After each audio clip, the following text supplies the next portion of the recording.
ใครรู้ตัวว่าน่ารักขอเสียงแล้วช่วยกันร้องมาเห็นใครๆเขาบอกว่าคนน่ารักชอบเอาแต่ใจเห็นใครๆเขาบอกว่าคนสวยๆเจ้าชู้จะตายผมได้ฟังบ่อยๆเริ่มกลัวซะแล้วว่าเลยผิดตัว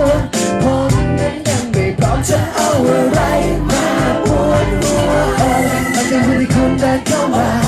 วันที่เราได้นั่งมองตาคุณบอกหัวใจเอาไว้ว่าIf you wanna be my baby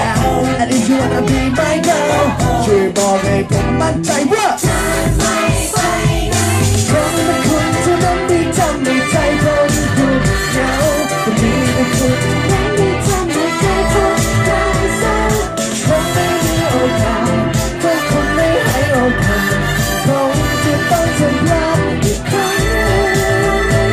ก็ผมได้เจอมาบ่อยที่เข้ามาคบแล้วก็จากไปผมก็โดนมาบ่อยเลยตกหลุมรักใจเลยเหมือนจะโดนคำสาปให้มีแต่รักที่ต้องปวดใจเหมือนจะโดนจนเก็บแต่ยังไม่ไหวและอยากมีไว้มันก็ไม่ได้คุณได้เข้ามาวันที่เราได้นั่งมองตาผมบอกหัวใจเอาไว้ว่า If you wanna be my baby and if you wanna be my girl ช่วยบอกให้ผมมั่นใจแล้วร้องได้ไหม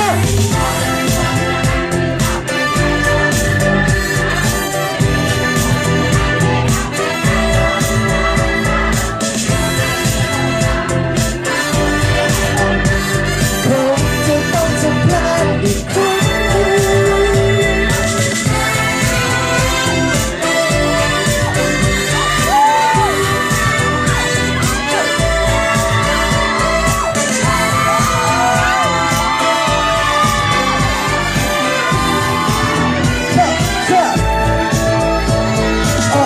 แล้วมันจะวันที่คุณเดินเข้ามาแล้ววันที่เราได้นั่งมองตา